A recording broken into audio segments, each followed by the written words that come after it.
Tamil Senior, July 1995. Get ready. 10 seconds. 5 seconds. Start.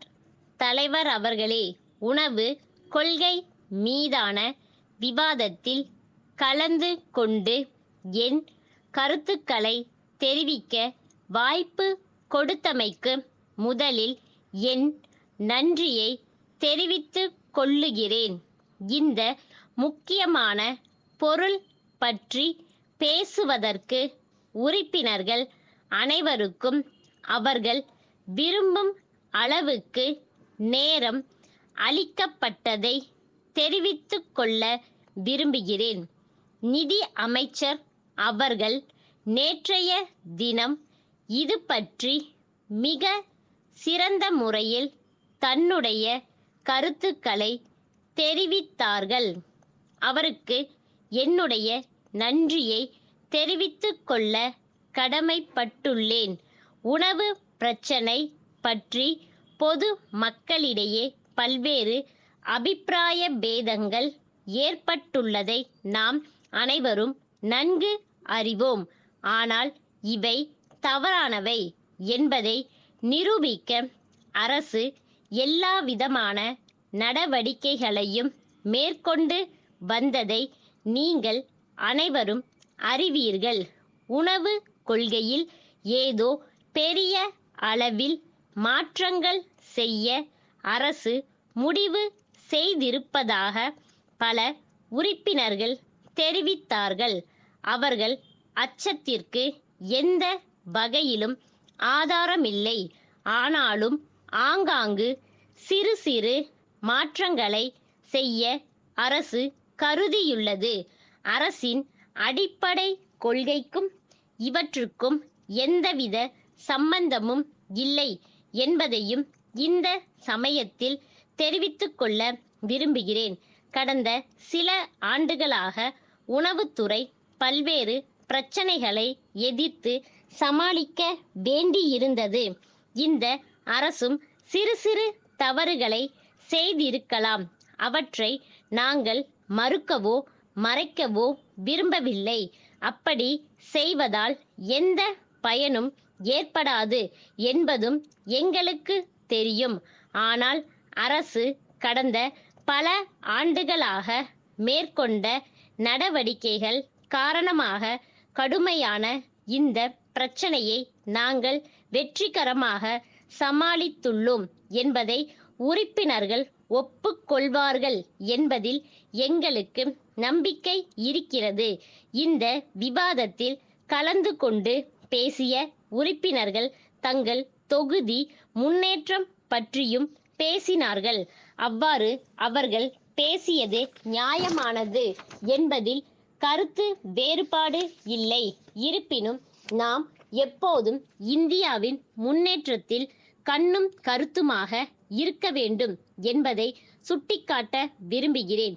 இந்திய நாடு ஒரே நாடு என்பதையும் நாம் அனைவரும் இந்த நாட்டை சேர்ந்தவர்கள் என்பதையும் நாம் ஒவ்வொருவரும் கருத்தில் கொள்ள வேண்டும். நிதி அமைச்சர் அவர்கள் பேசும்போது மற்றொரு முக்கியமான பொருள் பற்றியும் குறிப்பிட்டார்கள். அதாவது நமது உணவு கொள்கைக்கும் வளர்ச்சி திட்டங்களுக்கும் இடையே உள்ள நெருங்கிய தொடர்பை பற்றி எடுத்து சொன்னார்கள். மக்களுக்கு தேவைப்படும் அத்தியாவசிய பொருட்களை நியாயமான விலையில் விநியோகம் செய்தால் மட்டும் போதாது. அவற்றின் தரமும் அளவும் நல்ல முறையில் இருக்கும்படி பார்த்து கொள்ள வேண்டியதும் அவசியமாகும். மேலும் பொது விநியோக முறையில் எந்தவிதமான முறைகேடுகளும் ஊழலும் நடைபெறாமல் பார்த்து கொள்வதிலும் சம்பந்தப்பட்ட அலுவலர்கள் விழிப்புடன் இருக்க வேண்டும் என்று தெரிவித்து என்னுடைய உரையை முடித்துக் கொள்கிறேன். புதுடில்லி, பட்டேல் நிறுவனம், சென்னை ராமசாமி நிறுவனத்தின் மேலாளருக்கு எழுதும் கடிதம். அன்புடையீர், தங்களின் 9ஆம் நாளிட்ட கடிதம் கிடைக்க பெற்றோம். தாங்கள் நன்கு அறிந்தபடி எங்கள் நிறுவனம் நாட்டின் இப்பகுதியில் நவீன தொழில்நுட்பம் உடைய தொலைக்காட்சி பெட்டிகளை தயாரித்து விற்பனை செய்வதில் முன்னணியில் உள்ளது. வெளிநாடுகளிலும் எங்கள் தயாரிப்புக்கு நல்ல வரவேற்பு உள்ளது. தென் இந்தியாவில் எங்கள் தொலைக்காட்சி பெட்டிகளை அறிமுகம் செய்ய எண்ணியுள்ளோம்.